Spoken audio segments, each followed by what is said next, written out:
नमस्कार मित्रमैत्रिणींनो, श्री स्वामी समर्थ. सखी कट्टा या आपल्या युट्यूब चॅनलवर मी भाग्यश्री तुम्हा सर्वांचं आमच्या सर्व सखींतर्फे सहर्ष स्वागत करते आणि आजच्या व्हिडिओला सुरुवात करते. तर आजचा व्हिडिओ हा खास सगळ्या आई वडिलांसाठी पालकांसाठी बनवण्याचा आम्ही प्रयत्न केलेला आहे. कारण आपण जेव्हा आई बाबा होतो किंवा आई वडील होतो, जेव्हा आपल्या मुलं शाळेत जायला लागतात तेव्हा सगळ्यांची एकच अपेक्षा असते, आपल्या मुलांनी अभ्यास छान करावा, त्याची अभ्यासात एकाग्रता वाढावी, अभ्यासात लक्ष चांगलं लागावं आणि अभ्यास योग्य रीतीने योग्य दिशेने घडावा. तर यासाठी छोटेसे उपाय स्तोत्र हे आजच्या व्हिडिओतून तुमच्यापर्यंत घेऊन आलेलो आहोत. व्हिडिओ कसा वाटतो कमेंटमध्ये नक्की सांगा, उपाय नक्की करून बघा.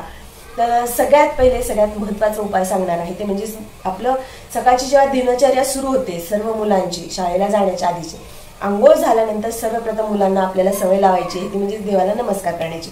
बऱ्याच मुलांना नमस्काराची, खूप जणांना नमस्काराची ही सवय असतेच, पण जर नसेल तर आपल्याला ती सवय लावून घ्यायची आहे. दुसरा उपाय म्हणजे जेव्हा सकाळी अंघोळीनंतर आपण देवाला नमस्कार करणार आहोत तेव्हा आपल्याला काय करायचं आहे, मुलांकडून 3 वेळेस ओम जप करून घ्यायचा आहे. आपण कामात असू भले मुलांना देवासमोर बसायचं आणि 3 वेळेस ओंकारचा जप करून घ्यायचा. कारण ओंकारमध्ये जी ताकद आहे, पॉवर आहे, ही आपल्याला सगळ्यांनाच माहिती आहे. कारण ती आपल्याला आलेली पूर्वीपासून आपल्या मंत्राची बीज मंत्राची देण आहे. जेव्हा आपण ओम व्यवस्थित तालासुरात म्हणतो तेव्हा जी आपले स्पंदन असतात शरीरातले ती पूर्ण जागृत होतात आणि त्याची दिवसभर एनर्जी आपल्याला टिकून राहते. आपल्याला आठवतंय माझ्या बॅचला तर कंटिन्यू रोज ओम म्हणून घ्यायचे. शाळेत असताना मराठी शाळेत किंवा नंतर माध्यमिकला गेल्यानंतर सुद्धा शाळेत रोज ओंकार असायचा. त्यामुळे रोज सकाळी 3 वेळेस सगळ्यांनी ओंकार मुलांना म्हणायची सवय लावा. त्याच्यानंतर दुसरं म्हणजे आता आपण बघणार स्तोत्र. तर सगळ्यात महत्त्वाचं म्हणजे आपण आईस म्हणून सुद्धा मुलांसाठी हे करू शकतो आणि मुलांना सुद्धा रोज एकदा सकाळी अथर्वशीर्ष त्यांच्याकडून पठण करून घ्या. सकाळी घ्या, तिन्ही सांजेला घ्या, एकदा अथर्वशीर्षाचं पठण करून घ्या. अथर्वशीर्ष कधी कधी म्हणायला जड गेलं किंवा उच्चार किंवा म्हणायला मूल लहान असेल, बाळ लहान असेल तर तुम्ही मोबाईलवर राहून एकदा दिवसातून त्याच्या कानावर ते अथर्वशीर्ष पडू द्या. तिसरं स्तोत्र, तिसरी जी माहिती आहे ते म्हणजे प्रज्ञाविवर्धन स्तोत्र. खूप प्रभावशाली असं हे प्रज्ञाविवर्धन स्तोत्र आहे. स्वतः स्वामी विवेकानंदांनी याची प्रचिती घेतलेली आहे आणि मला सुद्धा याची खूप छान प्रचिती आहे या प्रज्ञाविवर्धन स्तोत्राची. एका पुष्य नक्षत्रापासून दुसऱ्या पुष्य नक्षत्रापर्यंत याचा उपयोग आपल्याला करून घ्यायचा आहे. पुष्य नक्षत्रापासून या स्तोत्र पठणाला सुरुवात करायची आहे. दुसऱ्या पुष्य नक्षत्रापर्यंत म्हणजे 30 ते 31 दिवस हे आपल्याला सलग म्हणायचं आहे. योग्य रीतीने याचं आपण पठण करायचं आहे आणि याची अनुभूती जेव्हा तुम्हाला येईल कमेंटमध्ये नक्की सांगा. नक्की या स्तोत्राचा सुद्धा तुम्ही उपयोग करून बघा. तर शेवटची माझ्या सांगण्यातली सगळ्यात महत्त्वाची गोष्ट म्हणजे आपण जेव्हा गंध लावतो, आता बऱ्याच ठिकाणी आपल्याला मुलींचं तर खूप असं ऐकायला मिळते की आई मला गंध नको, मला नाही आवडत. तर असं नका करू, आपल्या गोष्टी जपून ठेवा.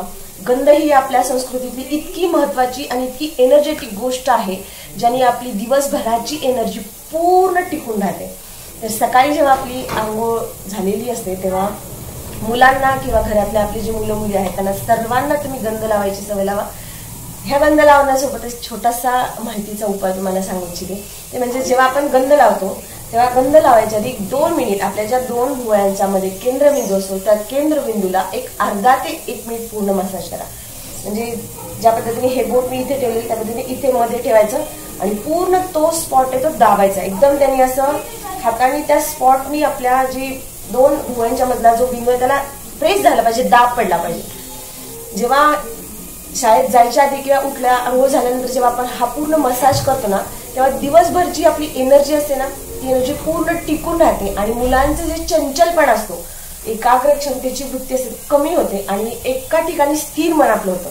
जेव्हा आपलं स्थिर मन होतं तेव्हा साहजिकच आपल्या अभ्यासात लक्ष लागतं आणि व्यवस्थित आपला अभ्यास एकसारखा जसा हवा तसा फ्रेश माइंड होतो. जर छोटे छोटेसे उपाय तुम्ही करून बघा.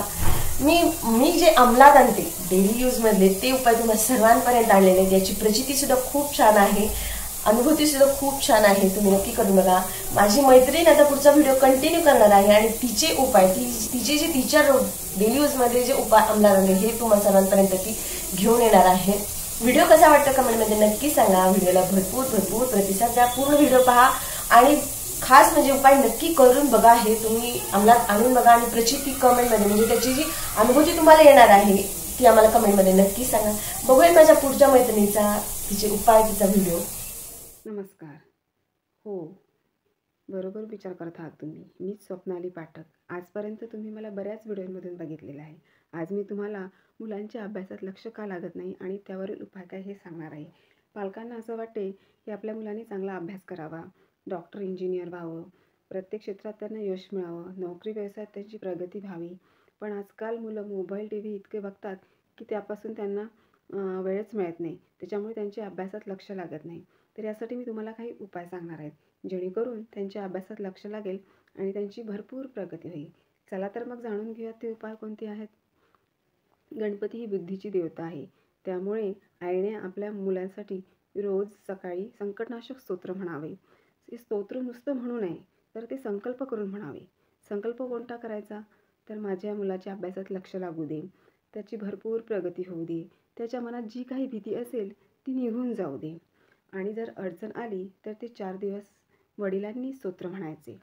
आणि जर आपला मुलगा किंवा मुलगी जर कोणत्या रूममध्ये बसत असतील अभ्यासासाठी, तर तिथे एखादा गणपतीचा फोटो किंवा शारदा देवीचा फोटो ठेवायचा. कारण शारदा ही विद्येची देवता आहे. तसेच लहान मुलाला आंघोळ करून झाल्यावर रोज ओल्या चंदनाचा टिळा लावायचा. त्यामुळे त्याचे अभ्यासात लक्ष लागेल. आणि जर मोठा मुलगा असेल तर त्याला लाज वाटू शकते. तर काय करायचे तेव्हा पोटाच्या नाभीजवळ तो टिळा लावायचा. त्यामुळे त्याच्या मनातील पण भीती नाहीशी होईल आणि त्याचे पण अभ्यासात लक्ष लागेल. तसेच अभ्यासाची दिशा ही नेहमी ईशान्य दिशेला असावी. पूर्वी किंवा उत्तरेकडेच तोंड करून अभ्यासाला बसावे.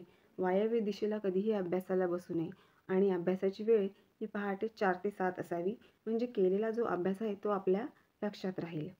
तसेच अभ्यास करताना नेहमी सूर्याला किंवा तुळशीला सकाळी पाणी घालायचे. जर मुलगा किंवा आपला मुलगी धार्मिक असेल तर तो हे सहजपणे करू शकेल.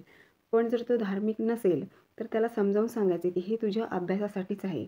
आणि रोज संकटनाशक स्तोत्र किंवा शारदा देवीचं मंत्र म्हणायचा. आणि गणपती मंत्रसुद्धा म्हणायचा. जसे ओम गम गणपते नमः, ओम शारदाय नमः, हे असे 11 वेळा म्हणायचे. आणि जर आपल्याला वाटत असेल की यामुळे आपला अभ्यासाचा वेळ जातो तर किमान 5 वेळा तरी म्हणायचे किंवा लिहून काढले तरीसुद्धा चालेल. यामुळे त्या मुलांची प्रगती चांगली होते आणि त्याची बुद्धीसुद्धा स्थिर राहते. हेच मी तुम्हाला उपाय सांगितले आहे. हे तुम्ही नक्की करून बघा.